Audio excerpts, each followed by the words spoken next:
Very good evening, happy Diwali आप सभी को। और दिवाली के साथ साथ आपको बता दें कि आज का दिन बेहद ही महत्वपूर्ण है। आज का ही नहीं बल्कि झारखंड के संदर्भ में अगर हम बात करें तो ये पूरा महीना अक्टूबर से लेकर के 23 नवंबर और उसके बाद भी जब तक नई सरकार का गठन न हो जाए तब तक ये जो डेज है ये काफी इंपॉर्टेंट क्रूशियल माना जा रहा है। लेकिन इन सब के बीच इस दिवाली घरों में तो आतिशबाजी हो रही है, लेकिन जुबानी आतिशबाजी भी जारी है, सियासी आतिशबाजी भी हो रही है, आरोपों के बौछार हो रहे हैं। और इस आतिशबाजी के बीच हमारे साथ मौजूद है एक खास मेहमान।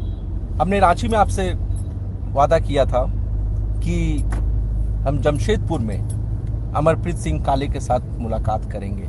उस वक्त जिस दिन हमने बीजेपी ऑफिस से अमरप्रीत जी को के साथ हम लाइव कनेक्ट हुए थे और लगातार उनसे अलग अलग विषयों पर हमने बातचीत की थी, जमशेदपुर पूर्वी, पश्चिम, कोल्हान, तमाम विषयों पर। अमरप्रीत सिंह काले का कहना था कि मैं किसी पोजीशन पर नहीं हूं, इसलिए मैं ऑफिशियल स्टेटमेंट नहीं दे सकता हूं। लेकिन महज 72 घंटे के अंदर न सिर्फ अमरप्रीत सिंह बीजेपी के कद्दावर चेहरे के रूप में फिर से इनकी पहचान बनी, बल्कि इनके घर पर हम आसाम के सीएम पहुंच गए। रिजल्ट देखिए, चुनाव से ठीक पहले अमरप्रीत सिंह काले अब बीजेपी के प्रदेश प्रवक्ता है। ये तमाम भूमिकाओं के बीच मुद्दे पर आते हैं। मुद्दा ये कि क्या इस दिवाली बीजेपी कोल्हान में खाता खोल पाएगी? पहला सवाल वीर जी। सबसे पहले हमारे प्यारे दर्शकों को मैं दीपावली की बहुत बहुत शुभकामनाएं देता हूं, छठ की शुभकामनाएं देता हूं, शौराई की शुभकामनाएं देता हूं। और निश्चित रूप से मनीष जी, मैं आपको बताना चाहता हूं कि इस बार कोल्हान में भारतीय जनता पार्टी बहुत अच्छा परफॉर्मेंस करने जा रही है और हम बहुत ही बेहतरीन रिजल्ट के साथ आप देखेंगे 23 तारीख को भाजपा का प्रदर्शन जनता के आशीर्वाद से, हमारे कार्यकर्ताओं के अथक प्रयास से और हमारे नेताओं के मेहनत से आप देखेंगे कि ये रिजल्ट आएगा और कोल्हान भारतीय जनता पार्टी को सत्ता में पुनः काबिज करने के लिए अपनी महत्वपूर्ण भूमिका पुनः अदा करेगा। लेकिन मुख्यमंत्री हेमंत जी तो कह रहे हैं कि आप लोगों का डब्बा, मतलब आप लोगों को डब्बा बंद करके भेज देंगे 23 को। इसमें मैं केवल इतना कहना चाहूंगा कि Bharatiya Janata party grass root की पार्टी है। हमारे जो कार्यकर्ता हैं वो बहुत ही साइलेंस और अपने मिशन को और अपने कार्यों को करते वक्त इतना केवल ध्यान रखते हैं कि राज्य का विकास, राष्ट्र का विकास कैसे होगा। और वो समझते हैं कि भारतीय जनता पार्टी ही एकमात्र ऐसी पार्टी है और पूरे विश्व की सबसे बड़ी पार्टी है। माननीय नरेंद्र मोदी जी का सपना है, अटल जी ने झारखंड का निर्माण किया, सरदार अटल जी का एक सपना जो था, और हमारे जो हजारों लाखों कार्यकर्ता हैं उनके मेहनत को कम कर आंकना मुझे लगता है कि ये उचित नहीं होगा। और आप देखेंगे पूर्व में भी भारतीय जनता पार्टी की सरकारें यहाँ रही हैं और पिछली बार हम सरकार नहीं बना पाए थे। कोल्हान में हमारा प्रदर्शन अपेक्षाकृत खराब रहा था। नहीं, अपेक्षाकृत खराब नहीं रहा था। हाँ, हम अगर सियासी पार्टियों के बयानों का अगर गौर करें तो कोल्हान में आपका डब्बा बंद हो गया था जी। हम 14 सीटों में हम नहीं आ पाए थे और ये भी बात सत्य है कि बहुत सी सीटें बहुत कम मार्जिन में हम हारे भी थे। और ऐसा नहीं है कि स्थितियां बदलती नहीं है। मैं मानता हूं कि इस बार कोल्हान में स्थिति भारतीय जनता पार्टी की बहुत अच्छी है और कुछ गलतियां जो इससे पहले दोहराई गई थी उन गलतियों को संगठन के द्वारा दूर किया गया है और निश्चित रूप से हमें इस बार बड़ी सफलता कोल्हान से मिलेगी, ये आप देखेंगे। जैसे अभी हम देख रहे हैं कि बाजारों में आप देखिए कि भगवान की मूर्तियां भी रखी हुई हैं, सजावट के सामान भी रखे हुए हैं, आतिशबाजी के लिए अलग अलग ऑप्शंस भी दिए हुए हैं। इसमें कुछ लोगों को अनार पसंद है, कुछ को रॉकेट पसंद है, अलग अलग तरह के जितने भी है आतिशबाजी के लिए लोग इस्तेमाल करते हैं वो अपने पसंद से बाई करते हैं। मेरा सीधा सवाल आपसे ये है, इस बार की दिवाली यानी कि जो राजनीतिक दिवाली को मना रहे हैं हम लोग, 13 को क्या वोटिंग है, आपके तर्कस में वो कौन से आतिशबाजी के लिए ऐसे मतलब कहा जाए कि अनार है या रॉकेट है जिससे आपको लग रहा है कि इस बार बाजी पलट देंगे? देखिए, हमारे पास ना तो रॉकेट है ना तो अनार है। भारतीय जनता पार्टी के पास संस्कार है। अच्छा। हम लोग संस्कारों से बंधी हुई पार्टी है और हम मानते हैं कि देखिए, संस्कारों को आगे रख करके, राष्ट्र को आगे रख करके, समाज को आगे रख करके, समाज का हित, राष्ट्र का हित और सभी का हित को ध्यान में रख करके पार्टी चलती है। काली जी, हम फिर उसी सवाल पर आते हैं जहां पर ये इंटरव्यू नेटवर्क इशू की वजह से रुक गया था। कुछ ऐसा ही 2019 में बीजेपी का नेटवर्क इशू हो गया, जिसकी वजह से पार्टी जो है सत्ता से विपक्ष में आ गई। जहाँ जहाँ नेटवर्क इशू था, वहाँ बड़े बड़े टावर लग चुके हैं। पक्का पक्का। अब आप देखिएगा, कनेक्टिविटी में कोई दिक्कत नहीं होगी ना? एकदम 5G एकदम टनाटन है। टावर जो आप बोल रहे हैं कि ऐसा तो नहीं है जो प्रत्याशियों की अदला बदली हुई है वही टावर्स की बात कर रहे हैं? नहीं, देखिए ऐसा है ना कि चीजें समय समय पे बदलती है। कई बार कई विषय पे बाद में संज्ञान में आता है, परिणाम आने के बाद गहन चिंतन मनन होता है। और ऐसा नहीं है कि पिछली बार कोई जानबूझ के गलतियां की गई है ना। गलतियां या कुछ प्रभाव जो होता है ना, आफ्टर रिजल्ट दिखने को मिलते हैं। तो हमारे जो वरिष्ठ नेतृत्व करता है, इन चीजों को गहनता से समीक्षा किए होंगे और किए भी हैं। और इस बार उन सब चीजों पे समीक्षा उपरांत कई निर्णय लिए गए हैं और मुझको लगता है कि कार्यकर्ता भी इस बार काफी उत्साहित है। और हमारे जो 13 तारीख को मतदान होने हैं, उसको लेकर के बूथ स्तर से लेकर के केंद्र में, बूथ में बहुत व्यापक उत्साह है लोगों में। और आप देखेंगे कि निश्चित रूप से कोल्हान से कम पूरे झारखंड में एक संदेश जाएगा और भारतीय जनता पार्टी बहुत ही शानदार तरीके से वापसी करेगी। लेकिन आप कह रहे हैं कि बड़े बड़े टावर लग गए, लेकिन जो छोटे छोटे कनेक्टिविटी के जो इक्विपमेंट्स बीजेपी की ताकत थे, वो तो दूसरे के घरों में अब लग गए हैं। उदाहरण स्वरूप सरायकेला, आपका इक्विपमेंट्स यानी कि आपका कैंडिडेट अब आप ही के लिए चुनौती बन गया है, गणेश महली। हाँ, देखिए ऐसा है कि गणेश महली हमारे पार्टी के कार्यकर्ता थे और ये भी बात सत्य है कि पिछले 2 बार 3 बार वो चुनाव लड़ भी चुके हैं। इसमें भी तो सत्यता है। और किसी कारण से हम वहाँ से विजयी नहीं हो पाए थे, ये भी सत्य है। और चंपाई सोरेन जी का पार्टी में आना, एक बड़े कद के नेता हैं, वो पार्टी में आए हैं, पार्टी उनको सम्मान लेके आई है। ये वहाँ से लगातार विजयी है, अभी एग्जिस्टिंग विधायक है। तो आप समझ सकते हैं चीजों को कि माननीय चंपाई सोरेन जी मुख्यमंत्री रहे हैं, झारखंड के एक नामी चेहरा है। वो हमारे पार्टी पे विश्वास करके, भारतीय जनता पार्टी के आइडियोलॉजी को आत्मसात करके और भारतीय जनता पार्टी को हाथों को मजबूत करने के लिए और भारतीय जनता पार्टी के जो सोच है उसको आत्मसात करने के बाद ही वो पार्टी में आए हैं। ऐसे में वो एग्जिस्टिंग हमारे वहाँ के विधायक है और बड़ी हस्ती है। तो उनको टिकट देना कोई, मुझे लगता है कि कोई बहुत विषय नहीं है। हाँ, फिर मैं एक बात कहता हूँ कि कोल्हान में नहीं बल्कि पूरे सभी 81 विधानसभा सीटों पे कहें आप, तो देखिए मनीष जी, मैं आपको कहता हूँ ये भारतीय जनता पार्टी का विषय नहीं है। सभी दलों में छोटी मोटी बातें होती है, लेकिन एक बात तो तय है ना कि एक विधानसभा में टिकट तो किसी एक को समीक्षा उपरांत किसी एक को ही मिलनी है। आप तो खुद भुक्तभोगी है। नहीं, मैं भुक्तभोगी उसको देखिए, क्योंकि आज प्रदेश प्रवक्ता है आप, लेकिन दावेदार तो थे आप। हाँ, मैं था दावेदार, मैं दावेदार था। तो मेरे दावे को या मेरे उम्मीदवारी को पार्टी निश्चित रूप से आगे आने वाले समय पे ध्यान देगी। तो मैं तो फिर वही कहता हूँ, मैं तो हमेशा कहता रहा कि एक लोकसभा में 20-25 लाख के जनसंख्या में किसी एक ही को आपको टिकट मिलता है, इसका ये मतलब नहीं कि बाकी कार्यकर्ताओं को पार्टी उपयोग नहीं लेती है या उनको सम्मान नहीं देती है या समय पर होता है। समय पे होता है। तो आप क्या करिएगा, ये तो विधानसभा 81 है ना, 81 तो 1000 हो नहीं जाएगा, तो 81 में 81 लोग ही लड़ेंगे। पार्टी में तो हमारी सबसे बड़ी विश्व की पार्टी है, बताइए कोई गलत बोल रहा हूँ? विश्व की सबसे बड़ी पार्टी, सबसे ज्यादा कार्यकर्ता। लेकिन सबसे- यही लॉजिक तो नहीं, मैं काले जी इसमें मनीष जी एक ही बात कहना हाँ। है, आपकी सब बातों का, आपके क्वेश्चंस में दम है।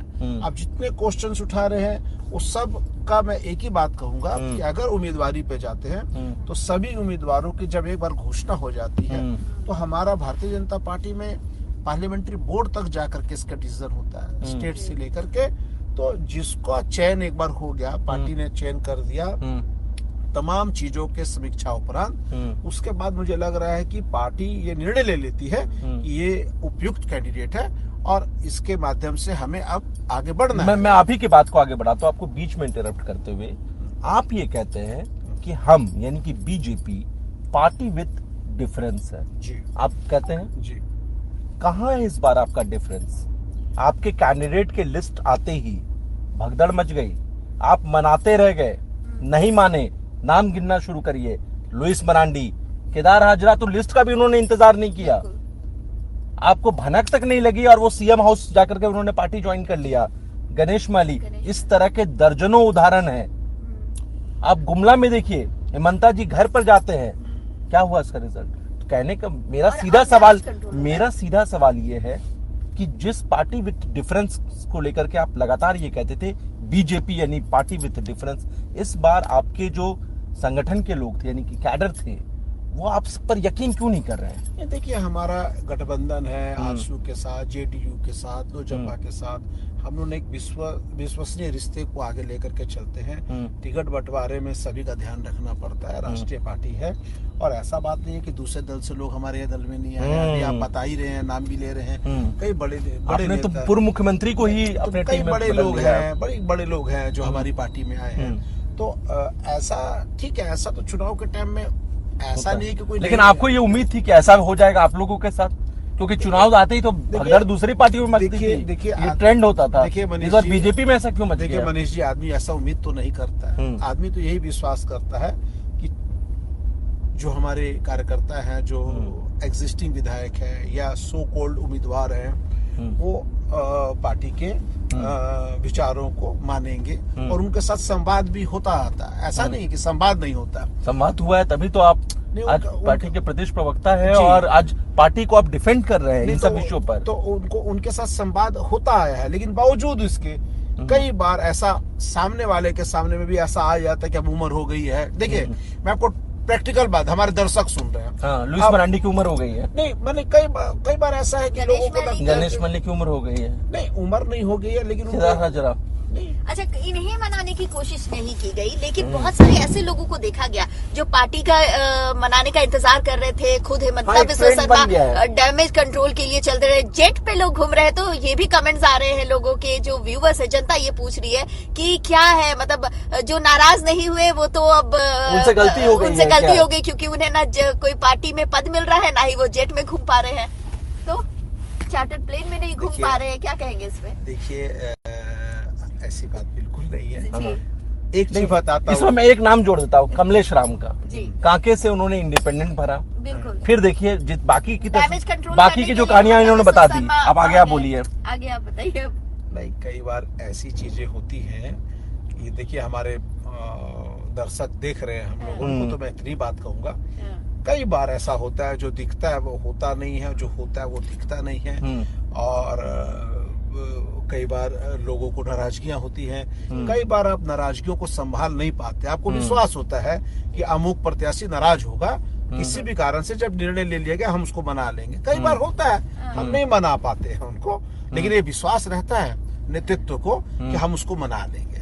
एक परिवार में कोई डिसीजन है, 4 भाई, वो लगता है कि नहीं बाकी को मना लें। कई बार होते हैं भाई लोग रूठ जाते हैं। तो ऐसा नहीं कि आज जो गए हैं कल आएंगे नहीं, या जो कल गए थे वो आज आए नहीं है। आप देखिए, आपको उदाहरण गिनते जाइएगा तो आपका एंड हो जाएगा। मैं नाम नहीं लेना चाहता, लोग गए थे, लोग आए, जो आए थे वो गए। तो राजनीति में ऐसा होता आया है। लेकिन मैं कमिंग टू अ पॉइंट ये है कि अब चुनाव का दौर चल रहा है। जो चीजें सेटल होनी थी हो गई, जो चीजें होनी थी हो गई। अब हमें चुनाव पे कंसंट्रेट करना है और हम तो यही कहेंगे, एक पार्टी के प्रवक्ता होने के नाते, जो है जैसा है, सबकी मंगल कामनाएं भारतीय जनता पार्टी करती है।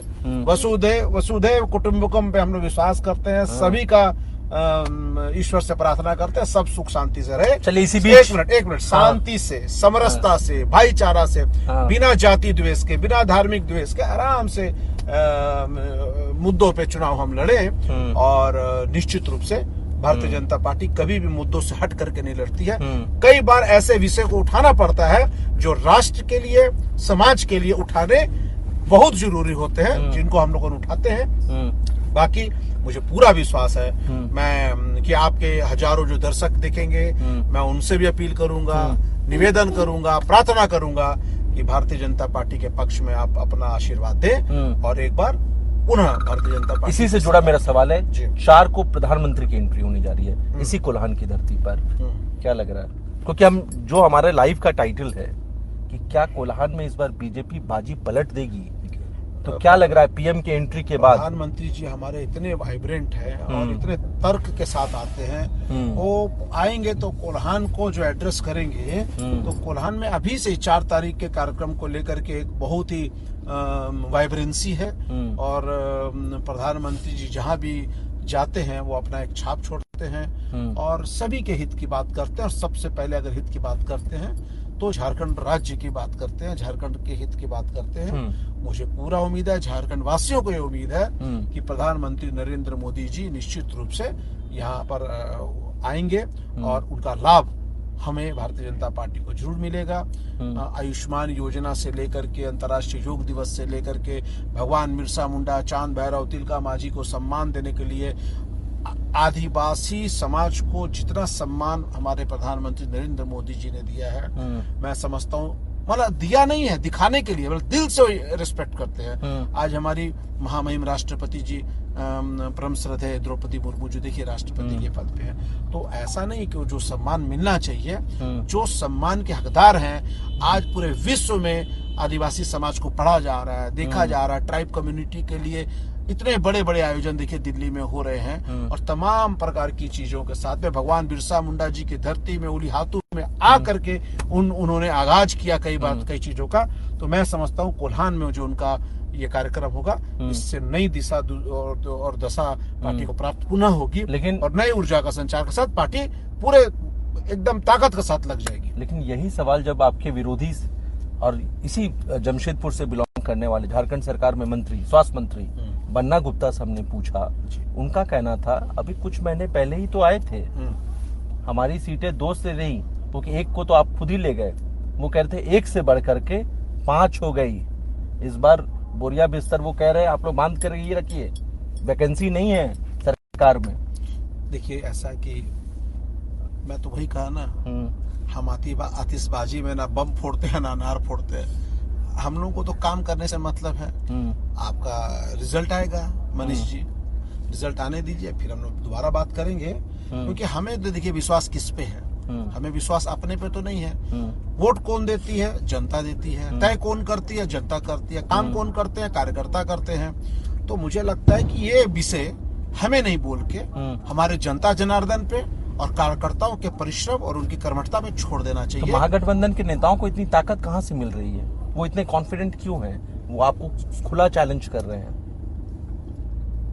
नहीं, मैं तो कहीं ऐसा कोई चैलेंज वैलेंज देखा नहीं है। और अगर चैलेंज कर रहे हैं तो मुझे लग रहा है कि चैलेंज करना कोई बाध्यता होगी और कर रहे हैं। हम तो चैलेंज नहीं कर रहे हैं किसी को, हम तो पूरी तरीके से विश्वास के साथ लवरेज हैं। चैलेंज करने में अपना समय क्यों हम लोग बर्बाद करें, काम करने में बर्बाद करें। तो मुझे लग रहा है कि आप भी देखिए अभी रांची से आए हुए हैं और हम लोग सड़क पे हैं। मुझे अभी काली पूजा पंडाल का उद्घाटन करना है। मुद्दे पर आते हुए जी, मुद्दे पे आते हैं। ये बताइए कि ये जो कॉन्फिडेंस उनके अंदर है और आप भी कॉन्फिडेंट है, 23 को क्या होगा? मेरा आखिरी सवाल यही है जिस पर हम चर्चा कर रहे हैं। बोलिए। 23 को, क्योंकि कोल्हान की वजह से एक बहुत बड़ा डैमेज हुआ बीजेपी को 2019 के चुनाव में। क्या कोल्हान इस बार बाजी पलट देगी? हाँ, पलट फाइनल में बाजी पलट देगी 23 को। कोल्हान बाजी पलटेगी नहीं, मैं आपको कह रहा हूँ। आप देखिएगा कोल्हान की जनता इस बार भारतीय जनता पार्टी को पूरी तरीके से आशीर्वाद देने के लिए मन बना चुकी है। और जनता के आशीर्वाद से ही, मैं पुनः कह रहा हूँ, मैं कौन कहता हूँ पलट देगी? मैं कभी नहीं कहता पलट देंगे नहीं। जनता के आशीर्वाद से, कार्यकर्ताओं के परिश्रम से निश्चित रूप से कोल्हान में इस बार बाजी पलटेगी और भारतीय जनता पार्टी बहुत अच्छा परफॉर्मेंस करेगी और राज्य में जो सत्ता में भारतीय जनता पार्टी को काबिज होना है उसमें अपना महत्वपूर्ण योगदान देगी जनता के आशीर्वाद से। 23 को फिर दिवाली होगी। हाँ, 23 को फिर हम लोग निश्चित रूप से मिलेंगे और बात करेंगे। दिवाली भी बनाएंगे आप लोग? आतिशबाजी दिवाली तो आज ही मना रहे हैं। 23 को बनाएंगे? हाँ, 23 को तो फिर कुछ बचा के रख लीजिएगा। नहीं, ठीक है, बचा के रख लेंगे। 23 तारीख को फिर हम लोग मिलेंगे। चलिए, बहुत बहुत धन्यवाद। Thank you Manish ji. और आपने जो इतना बहुमूल्य वक्त दिया, नहीं। और क्योंकि अमरप्रीत सिंह काले को सुनना, बात करना बेहद ही हम कह सकते हैं कि अच्छा भी लगता है। दर्शक भी उन्हें काफी पसंद करते हैं। पार्टी के एक महत्वपूर्ण पोजीशन पर भी है, पार्टी के प्रदेश प्रवक्ता है, कोल्हान से बिलोंग करते हैं और जमशेदपुर में काफी ज्यादा चर्चित नाम है। और इनकी चर्चा न सिर्फ जमशेदपुर बल्कि जमशेदपुर से लेकर प्रदेश की राजधानी रांची और रांची से लेकर देश की राजधानी दिल्ली में भी होती है। फिलहाल के इस लाइव सेशन में मुझे, मंजूषा और हमारे खास मेहमान अमरप्रीत सिंह काले को दीजिए इजाजत। नमस्कार। लेकिन ये वादा है कि इस चुनाव के प्रचार के जोर पकड़ने के बाद कोल्हान की हवा किस तरफ बह रही है, ये टटोलने की कोशिश हम लगातार कर ही रहे हैं। लेकिन इस दरमियान एक बार फिर जुड़ेंगे कोल्हान के किसी और सीट पर अमरप्रीत सिंह काले के साथ। Thank you so much.